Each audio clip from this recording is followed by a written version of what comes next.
My name is Travis Harp. I've lived here in Bella Vista for only 2 years. However, I'm a long-term Northwest Arkansas resident. I was raised in Rogers, Arkansas. My wife and I decided to move here to Bella Vista because this is a better place to raise a family. It's a nice, quiet community, and it's beautiful. So far, we love it here. I've never moved somewhere and it felt like home so fast. I was in the military for 6 years after high school, and I went to combat in Iraq, and after 15 months of that, I became a volunteer firefighter.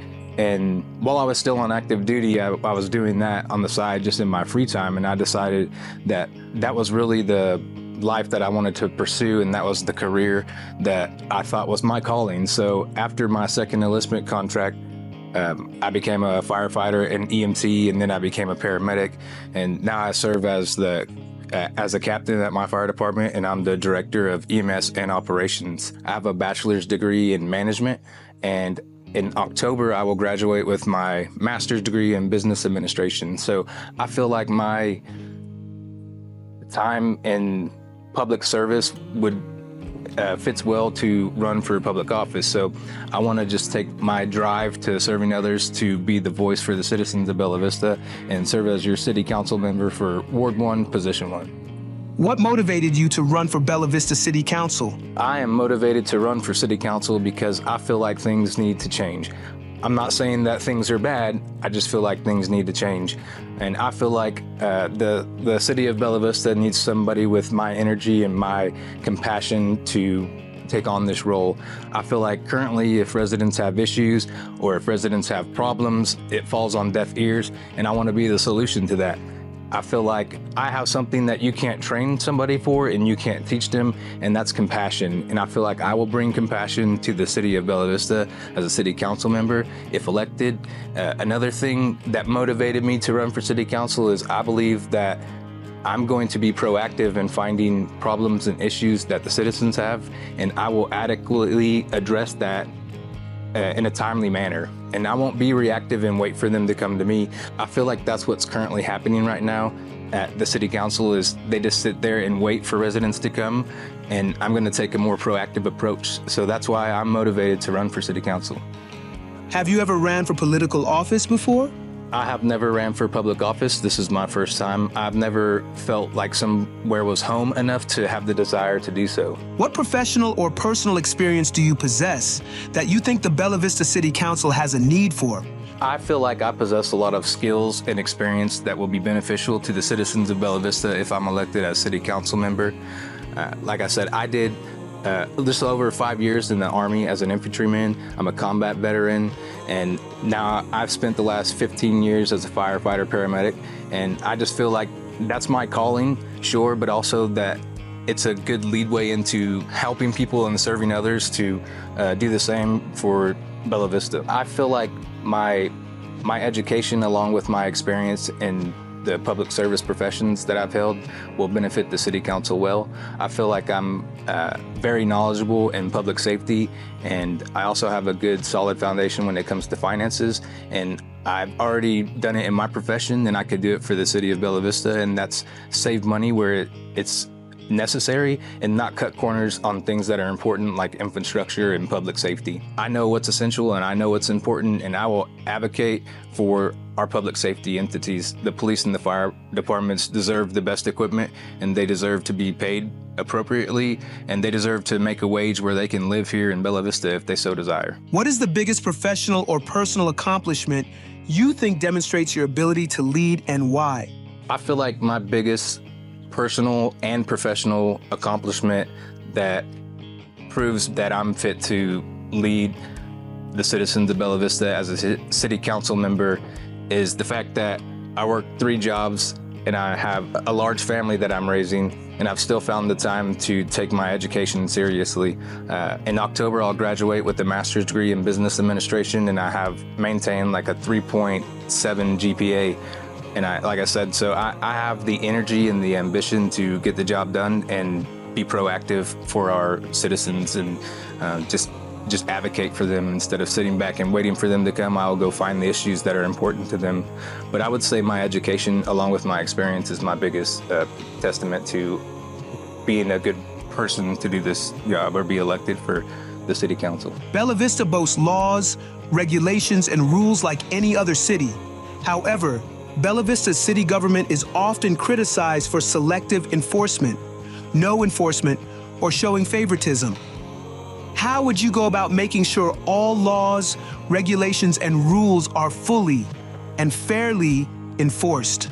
I understand that some people feel that Bella Vista has the reputation of playing favoritism or not enforcing certain laws or regulations on certain individuals. And if I'm elected as your city council member, I promise to address that swiftly and take action and demand what's right. And I believe what's right is firm but fair. And if you enforce it on one person, you have to enforce it on everybody. And if I'm made aware of any of that and I can prove that that was happening, then I will approach that directly and put an end to it. I'm absolutely willing to hold every elected person, including myself, to a standard. I do it in my professional life every day. I hold people accountable and I hold myself accountable too. I think it's important for the voters to understand that my personal opinions and my personal beliefs is not what shapes my stance if I'm elected as city council member. The stance or the opinions or the viewpoints of my constituents will shape my stance as a city council member, and I will place my personal bias to the side and actively and adequately advocate for the people of Bella Vista. But I think one of the biggest problems right now is that we're not accountable, we're not transparent, and we're not spending money appropriately. What are your thoughts on the recent land acquisition by Blue Crane? Is this developer's acquisition a good or bad thing for Bella Vistans? I'm not sure if the acquisition by Blue Crane is going to be good or bad for the residents of Bella Vista. I've already heard from a lot of residents concern about that, and one of their concerns is that it's going to make property values go up. And my personal belief on property values is increased property values is not necessarily a bad thing. Our property values in Northwest Arkansas are already not affordable, and I think that's a bigger issue that I can't solve as a city council member. I believe that's something at the federal level, with interest rates and those sort of things. That's really what's driving the prices up.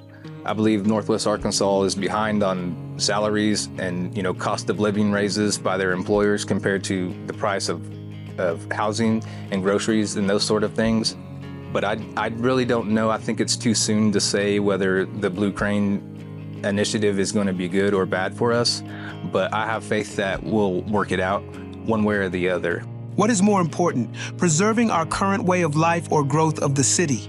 I would really say that preserving the way of life is lesser of a priority, and I say that because we have to manage the growth properly in order to preserve the way of life here in Bella Vista. I think it's important that we preserve the traditions and the values and the beautiful scenery that we have here while managing the growth. So I think I would have to say that the growth is more important if I had to choose one, and it's not to grow it bigger, it's just to manage it appropriately. Short-term rentals have been a polarizing topic for Bella Vista.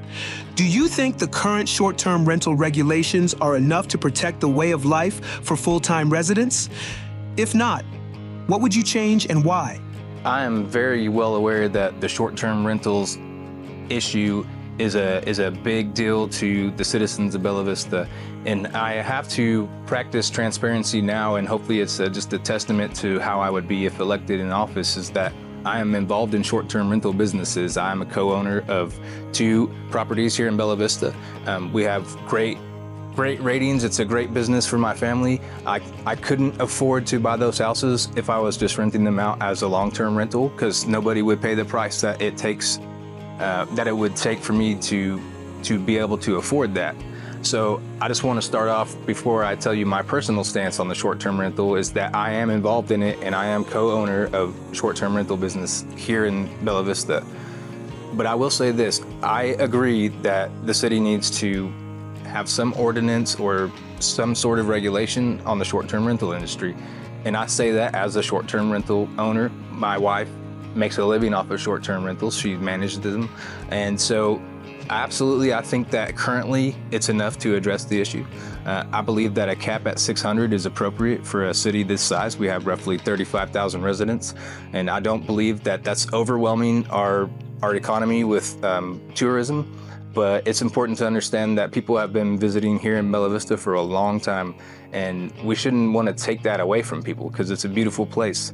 I know I have really good neighbors at my properties, and they keep an eye on them for me, and they're happy with it. They like my guests. They like talking to people from different areas.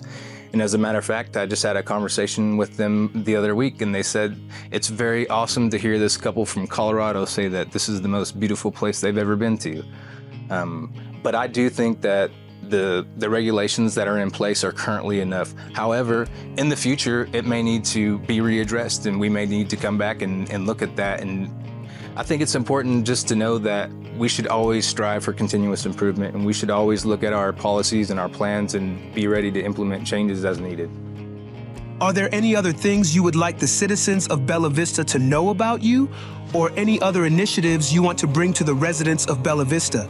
I think it's important for elected officials to put their personal beliefs and their personal opinions to the side and advocate for the voters. And that's what I'm willing to do. And that's a promise that I make if elected. Another thing that I would like to bring to Bella Vista is a recycling program. The recycling center is awesome, but it would be cool to have a bin at my house. And I know a lot of other people will feel that way as well, because we throw away a lot of stuff that we don't really have to. Another thing that I have caught a lot of grief over, but I feel that it's important, is having a plan to remove the roadkill. This is a beautiful place, and I mean, dead bodies of animals sit on the road for way too long, and it's a nuisance, it's an eyesore, and I'm very surprised that I feel alone in that subject. But that's something that I would advocate for, and it doesn't have to be expensive. It could just be an online reporting program that we can implement, and it just we have to give the street department and or the animal control officers the right tools to remove it. My name is Travis Harp, and you're watching NWA Exchange Podcast, and thank you all for coming and taking the time out of your days to watch, and thank you to the NWA Exchange audience.